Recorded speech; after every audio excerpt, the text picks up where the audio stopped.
What's going on, guys? Welcome to episode. We are now legally allowed to drink. Episode number 21 Woo! of We're going out. of CF of CFP Talks, February 7th. Welcome in. I'm David Fuchs, former student of Joe Nissom, the lead instructor at Nissom Tutoring. And with us today, we have a guest. This is now his second time on. He's now I think he's our only reoccurring guest, if I recall correctly, in our Two-timer right here. in our 21 episode lifespan. But Niko Puritz, welcome on. We're happy to have you, and we're happy to have your expertise on. We're going to be relying heavy on you today, and welcome back to the show. Thanks for having me. I hope I don't embarrass you a second time. So glad to be here. No, no, not at all. 21st episode, we bring in the resident bad boy with his tattoos and his drum set. We're going out partying tonight. This is important in financial planning. Yeah. It's an electronic set, right? Oh yeah. You don't drive your neighbors crazy? I have soundproofing there, soundproofing underneath. I have soundproofing up on the ceiling and everything like that, and then behind the TV and the dual monitors that I have here. I try to be as respectful as possible. That's awesome. That's awesome. Well, actually, with that, Mr. Fuchs, why don't you tell the people what we're talking about tonight? Yeah, so we brought Niko back on. We wanted to have a show around this time. We're about a month away from you guys, everyone that's listening to this, that's going to be taking the exam. We're about a month, maybe 5 weeks away, depending on when you're going to take it. And we wanted to focus on, as we normally do, but we did want to focus on the fundamentals. We wanted to talk about, the structure of the exam, not necessarily tips on how to pass it, because that's not what we're here for. And really, there's no tips to pass it, but how the exam structured, how kind of what our philosophy is on how the questions are structured, where to spend your time when you're answering a question, stuff like that. And Niko, so I went through the curriculum with Joe. Niko went through the curriculum with Joe, but we actually went through it a little bit differently. I went through it with Joe fully over 4 months, 3.5, 4 months. Niko, and correct me if I'm wrong, Niko went more through a little bit of a crash course at the end, like a month to a month and a half, which is very impressive. So we wanted to bring him on and kind of get his expertise and his insight to some of that. So Joe, let me, just because you are obviously CEO, I like that. where did you want to start it? I know we wrote a bunch of notes down. Yeah. I wanted to kind of get your thoughts on where you wanted to start tonight. Well, I think it's important to kind of for everybody to know where you started, Niko, because where we kind of went in your journey. And so, David, you took our long version of our class. Niko did the 6 week, which we typically reserve for, the 6 weeks of prep. And obviously I saw him more frequently where your class was more steady. It was twice a week. Niko, there's some weeks where I was seeing him 4 times a week to make up for our time challenge. But nonetheless, we could, whether we do the process over a longer period of time or a shorter period of time, we can't cheat the process. And that's, what we'll be talking about next week in next week's episode when we discuss boot camps. But Niko, just kind of tell everybody when we met where you were in the process, and then we'll start talking a little bit about kind of step by step how we got you from where you were to passing the test. Yeah, absolutely. So I started like from end to end. Start of like cracking open my first book. I used the Dalton platform. So from cracking open my first book to sitting for the exam, it was just about 6.5 months. And I finished the educational component in September. I was sitting in November, and I felt confident. And for whatever reason, that sent up some red flags for me. I was like, I shouldn't feel this confident. And so I started the review portion, the guarantee to pass that Dalton has, and I still felt like things weren't sticking. So I did some digging. I went on the CFP subreddit, oddly enough, where I saw you pop up. I like looked for private tutors, etc. You popped up again, so obviously that's where we were introduced, and you very emphatically, but in a supporting way, showed me, nah, you really shouldn't be that confident, man. The impersonal stuff wasn't really working for me and everything like that. And I talked about that last time as well. But you probably caught me at my absolute lowest in regards to how I felt about my ability to pass that exam. And then we drilled in for 5.5, almost 6 weeks, and by the grace of God and Joe Nissen, my best.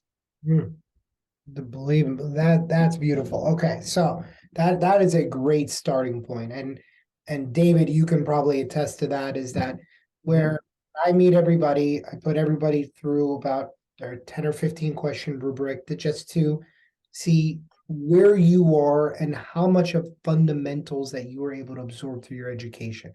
And for a lot of people, that is kind of a come to Jesus moment. It's, do I really know this or not? And if you can do it and you can answer those questions, that's really important. David had a pretty similar experience, and then we started moving and we put together a study plan. So one of the things that I lay out for you guys, and David, you could speak to this as well, is my 20-60-20 rule. So David, just tell everybody, for who doesn't know, what is the 20-60-20 rule that I kept on actually, I remember before the exam, I kept on actually, like, when we were talking, I'd be like, David, 20-60-20. And he'd be like, I know. I'm just No. What's good is it's great. So 20-60-20 rule. Joe breaks it down into, the exam is basically broken down into 3 different levels of questions. 20% of the exam, which makes up about 35 questions, are easy. Those are like the one-step calculator questions. Those are the easy definition questions. Common phrase you hear about them is they're the low-hanging fruit. You have to get every single one right. Maybe not every single one, but these are the layups that you have to hit. You pretty much have to get all these right. Then in the on the totally other end of the spectrum, there's 20% are extremely, I'd say, expert level questions. That's also about 35 questions. Those are like the paragraph long estate questions. Those are the like kind exchanges. Those are the marital trust. Those are high level stuff where you are definitely not expected, at least in my opinion, to get all those right.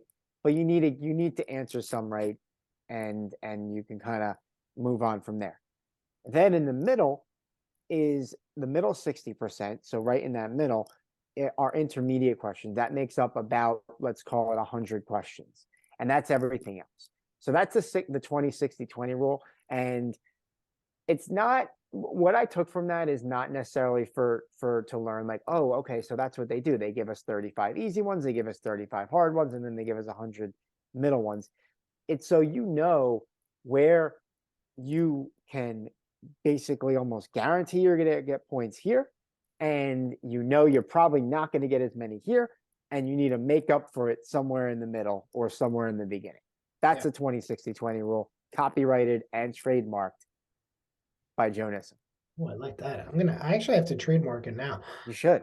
Now on the hat. You explained it better than I did. That's really good. All right, so now with the 20-60-20 rule, now Niko, this is kind of the next step in the process is, and you said this before, that we kind of drill down for the next 6 weeks. And talk a little bit about that process of making you go through your fundamentals over and like, and there's a lot of parts of that process which was nauseating because I would say the same things over and over to you again. And I'll tell you, you need to be like kind of like a mindless robot. We don't go up, we don't go down. Talk a little bit about that process of what were some of the tools that you use?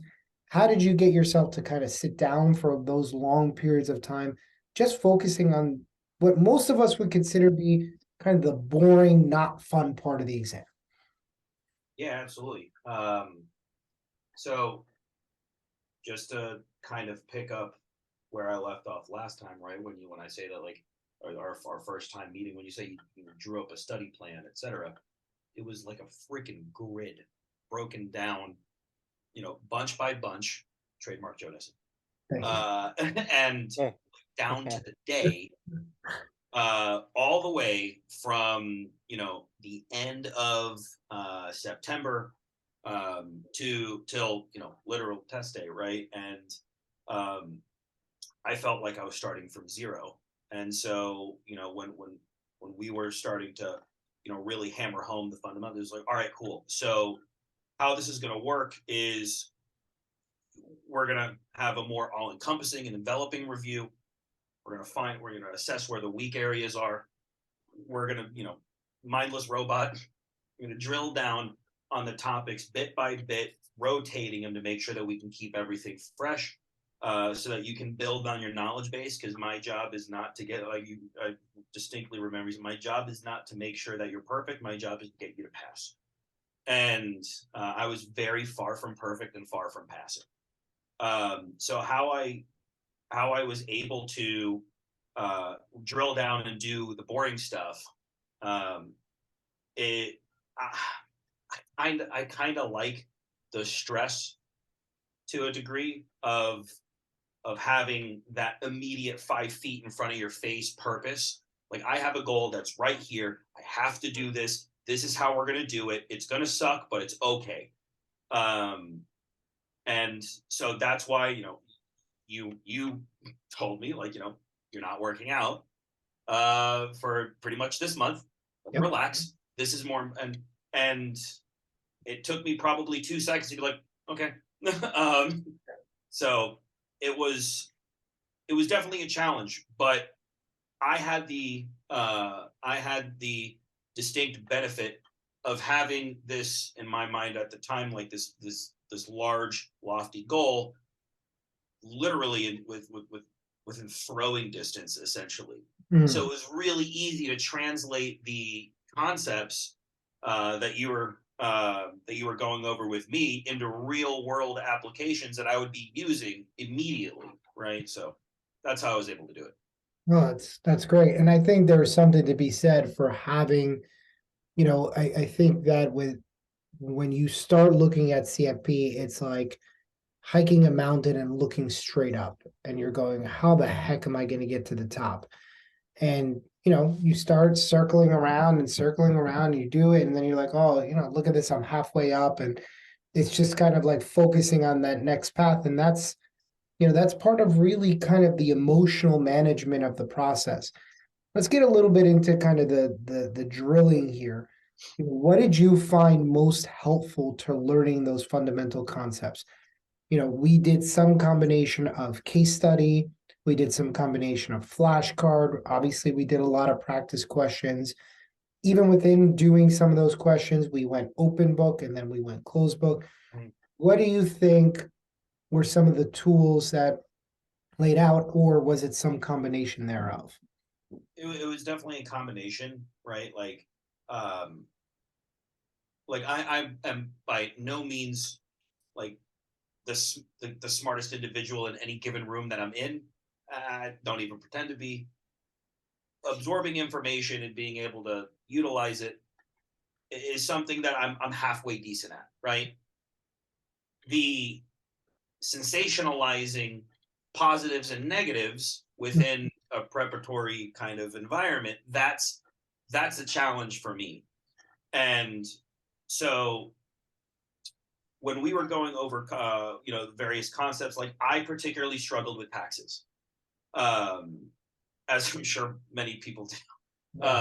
But you were able to, when we had our when we had our meetings and everything like that and our sessions, you were able to make it conversational,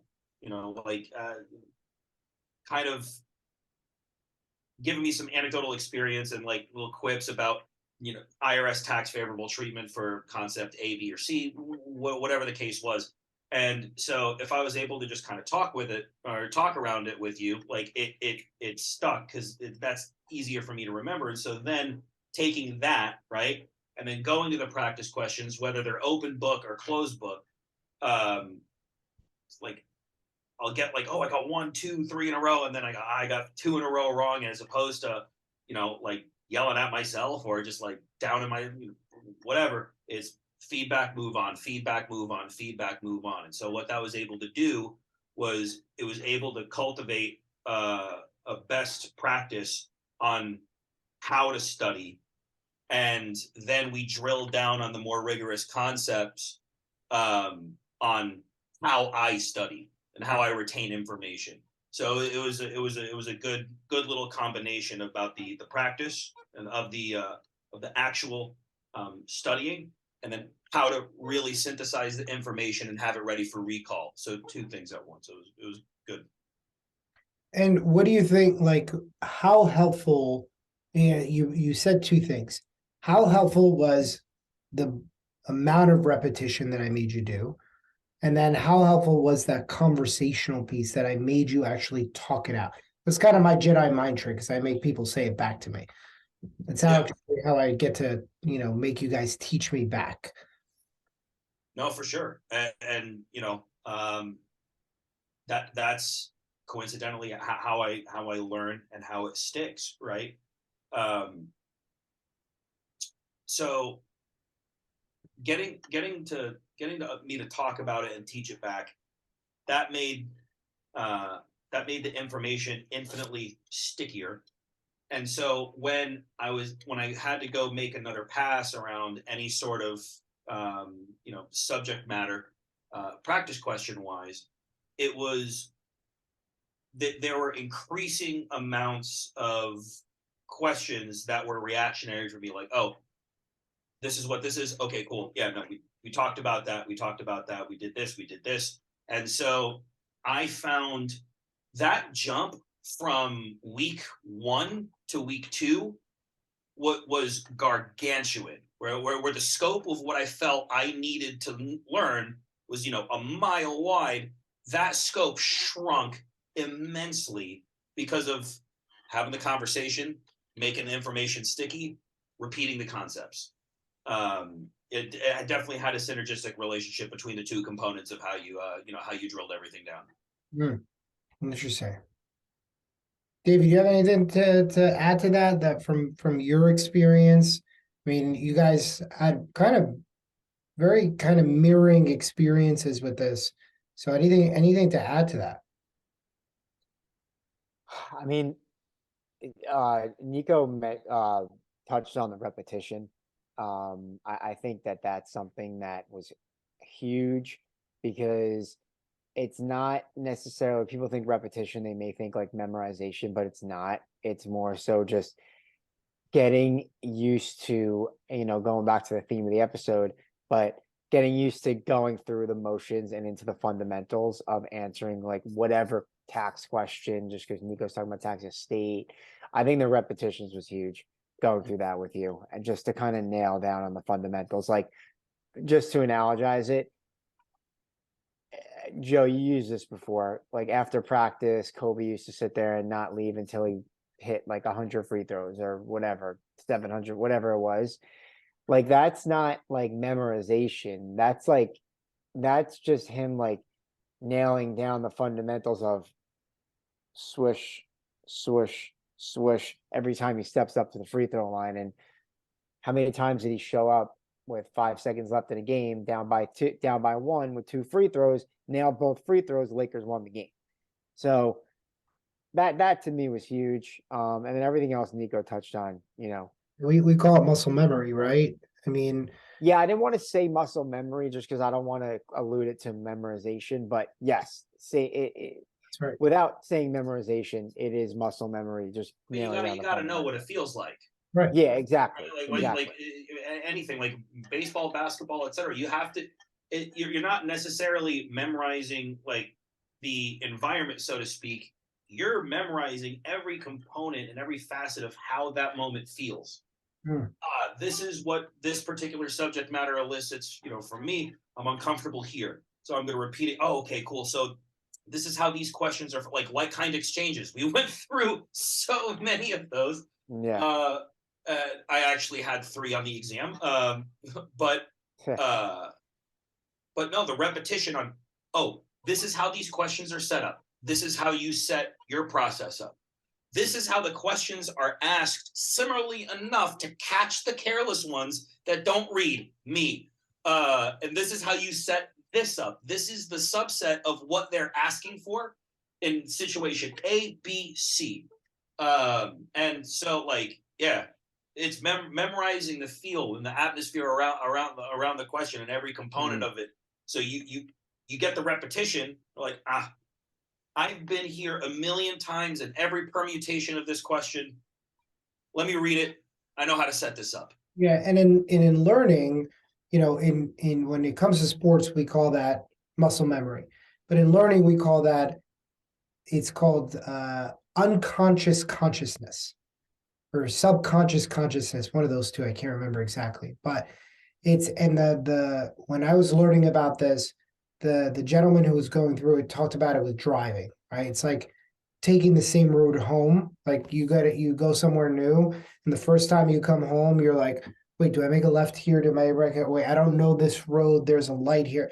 3 or 4 times, 10 times, 20 times, you're now like, oh yeah, you're making a right turn. You're not really stopping. The stop sign, it's late. I don't need, because you're so familiar with the context, you're so familiar with the road, so to speak, that it's really easy to navigate. Even if something gets thrown at you, you're very, very aware.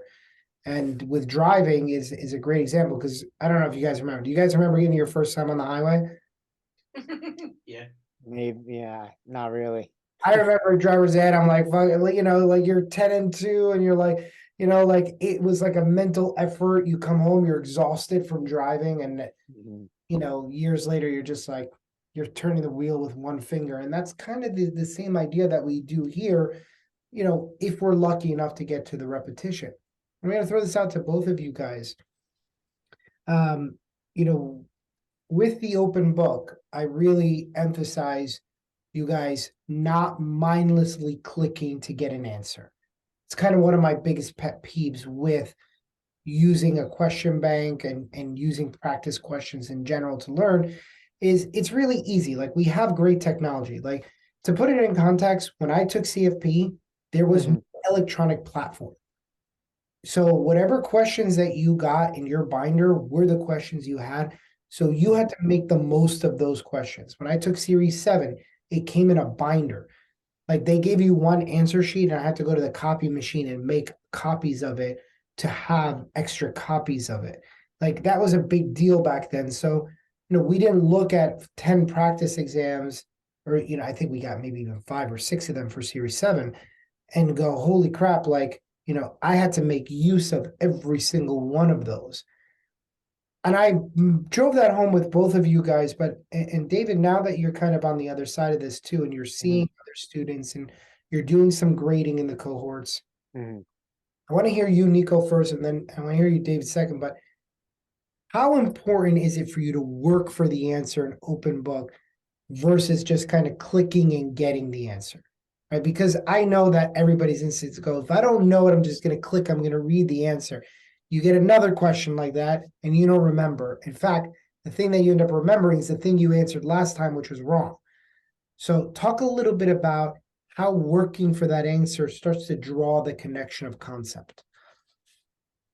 Yeah, no, absolutely. I liked the closed book more than the open book, because the instant feedback, it was more difficult for me to be like, yeah, I know. Oh wow.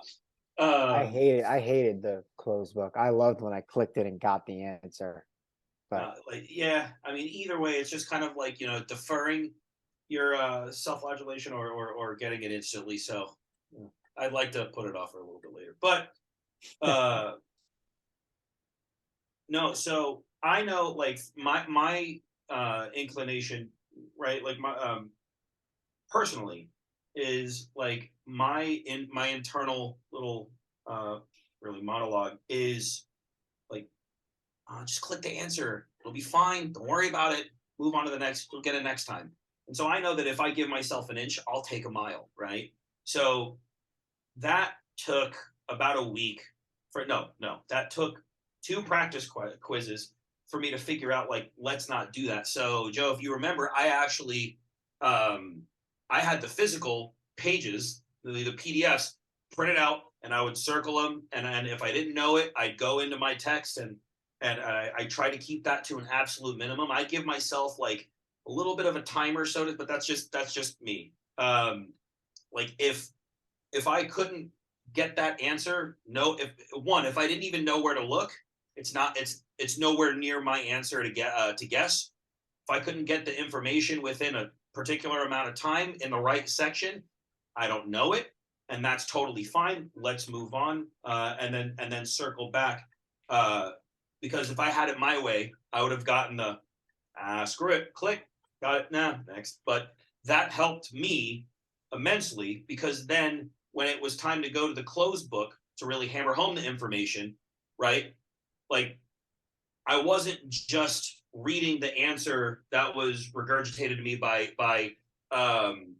whatever QBank I was using. I had it already contextualized from the text where I had to pull it, right? So I was kind of filling in smaller, more peripheral gaps when I was getting the answer that I was looking for to begin with. So I love that. I literally just said that when I taped a video today for somebody. So I'm really happy you said that context thing. Sorry, David, didn't mean to cut you off. No, you didn't cut me off. But so when you're going through, so I just said I liked going through and getting the answer right on the spot. Now you asked working for the answer and trying to figure it out. And even if you get it wrong, get it wrong. But it's better to do it that way and get it wrong than to just click, because here was my philosophy, and here's what I'll tell people that are going through it right now is if you work for the answer and you get it right, obviously, you worked for it, you worked it out in your head, and you clearly in some way or another understand the fundamental concept of what the question was asking. Conversely, if you get it wrong, that doesn't mean that it was a complete waste of time, because you're now going to learn, because you went through it, you exercised your brain, you went through different topics in your head. And even if you got the answer wrong, you now at least learned something from that. You learned why what you thought was wrong, or why you thought what you thought was right, why that ended up being wrong. My tongue just got twisted, but you know what I'm trying to say. I know. You learn why things are wrong. You learn why things are right. And again, that's regardless of whether you got the answer right or you got the answer wrong. So I think going through, and this is why I always like doing like little 10-question quizzes, not all the time. I didn't make it a habit, but you go through it and you really, really do the 10-question quizzes, like you're answering questions on the CFP. And you do it where the answers are right there. And I used to review it pretty much on the spot. The only thing with going through an exam or, going through a short quiz, like a 10 or 20 question quiz, and not doing the answers right there, is that what I used to do, or what would sometimes mess me up, was if I did it and hid the answers and didn't learn it till the end, I may not have the attention span to go back and do it all, from question 1 to question 20. So I liked doing it in a row right there on the spot. yeah, But regardless, I get that. you work through it, you're exercising your brain, and you're learning what's wrong, why it's wrong. You're learning what's right and why it's right. Yeah, exactly. Niko, you're a guy who could probably speak to this from the exercise side. Like, you ever see like people trying to learn how to do pull-ups, and you're watching somebody do pull-up, and they're struggling, but their hands are in the right position, and somebody comes in and spots them and helps them push them up, but they're working for it, and somebody's kind of just giving them that extra edge. Those people are much more likely to get a pull-up than somebody who literally straps 15 bands to a pull-up rig and then puts their feet in there and they're going like this. You're like, well, you're not really doing anything, right? Oh, And man, that's kind of going through a test without really trying and just clicking on the answer is like, you basically set up you're putting training wheels on. You're not really trying to actually answer the questions. And you guys hit two big things there that I tell students all the time. It's not just about getting the right answer, it's understanding the context in which it is correct. And that's huge. And then secondly, the second thing is like what you said, David, is when you get it wrong, you have probably one or two more times that you get something like that wrong. And now you're gonna know that concept so much better. Yeah. Than you're just kind of just clicking through mindlessly. Yeah. All right, good. Let's start to kind of close this up here. As we're only a couple weeks away from the exam. We've, I hone in on this all the time, and I talk about fundamentals. Learn your fundamentals. Be the most fundamentally sound person going into the exam. You don't need to do fancy stuff. You just have to hone in on your fundamentals. With that in mind, and obviously we talked about this on our last episode, we're talking about it today, and we dug a little deeper today with Niko. But Niko, if you have to tell people who are taking the exam in a month from now, give them a little golden nugget of what they should be doing, considering like this is kind of the time where you really kind of stepped up your prep. No, absolutely. And it's funny that you made the parallel between like pull-ups and like exercise, etc. Because it's essentially the same thing. And so I know that you're familiar with the term junk volume. Like when you go into the gym and you say like, okay, it's chest day. I'm going to do 25 sets for chest. The exercises don't really matter. The rep ranges don't really matter too much, but I'm going to do 25 sets. And before I get absolutely hammered with some junk volume alpha chads, I don't buy it. There's a difference between needless repetition and needless volume, and which would be the pull-ups with the plethora of bands for added assistance, right? And then working out with intent and intensity, right? And so when you approach something with intent and purpose, you're going to derive something from it. That's going to be your set to failure, as opposed to the junk volume that really didn't even make a difference other than take away a little bit of extra time of yours. So when it came to studying, right, it was like the repetitions mattered, but you quoted me, I'm going to get you about 1,500 questions. So in my mind, I said, I have 1,500 at-bats to feel comfortable. Got to make them count. So it was an easily translatable kind of method for me to study. But the one thing that I struggled with the most, which I think was it was definitely an advantage for me to have you in my corner, so to speak, is that like there were some days where I felt really good, and other days I felt really embarrassed for myself because man, I studied this, I should know this. And as I got closer to the exam, right, and we did the secondary, the tertiary question banks and everything like that, so I was being met with new language, new question structure and things like that, right? Like, and I got like a crappy score. My second mock exam, I went from scoring in like the 80s to like the 60s. I remember that. And I was like, holy shit, I'm not going to pass this exam. What have I been doing for the last 7 months, particularly the last 6 weeks? I'm going to hold my. That started when we had our first conversation. And I said this last time as well. It's like, you got to be okay putting that little bit of judgment, albeit possibly valid judgment, aside because it doesn't serve your purpose. That's not part of the intent. Like, if you want to judge yourself after the exam. You're going to have to table that for right now, and you're going to have to focus solely on what's 5 feet in front of your face. And what's 5 feet in front of your face is the next question, and the next practice exam, and the next closed book, and the next session, and the next mock exam. And when you segment things like that and you put personal feelings and judgments aside, you'll wind up, closing out of the actual CFP with a fat pass. Like, yeah, that really shouldn't have even taken up any of my mental capacity or time when it had no place being there to begin with. So like, you helped with that a lot. Good man. That's like really beautifully said. I love that. I've actually never heard that term junk volume. And I'm gonna use it so much now to clown people. So I'm really happy you told me that. I'm like a certified gym troll. I'm just gonna be like, nice jug volume, idiots. No, but then the dude's gonna take off his headphones like, nice junk. What is this guy doing here? I get caught in that. David, hit us with the golden nugget as you're wearing a golden shirt for West Virginia. Even though I went to Rutgers, no big deal. We don't like them. Rivals with Rutgers. We're right. Yeah.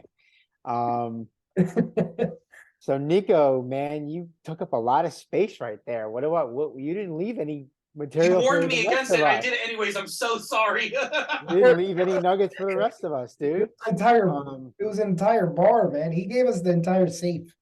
No, I'm gonna say, I mean, it's kind of in line, I guess, with what he was saying, but well, I'll go back to what I said, earlier about when you're doing questions and you're doing mock exams, treat it like you're going to be treating an exam and work your way for the answer. Again, in line with what Nico said, it's tough to kind of come up with a different nugget, but you'll learn something whether you get the question right or wrong if you go through the process and answer it the right way. And, we touched on it for the last 5 minutes. So I'm not going to continue to expand on it, but I really do fundamentally believe that that's a huge part of studying. And that's a huge reason that could be a huge reason why you pass or fail the exam. Yeah. I mean, I love it. I think it's very hard to even leave say anything else because the intent in serving your purpose. I mean, you covered both kind of the mechanical side and the mental side of it, which was outstanding. So, all right, gents, let's close it out here. Thank you, Nico, for being here. We appreciate your time and your expertise and your insight. Very helpful for those of you who are taking the exam. Take these nuggets from people who have passed the exam in the last year. They know the process. They know what it feels like. They know what it's like to be in your shoes.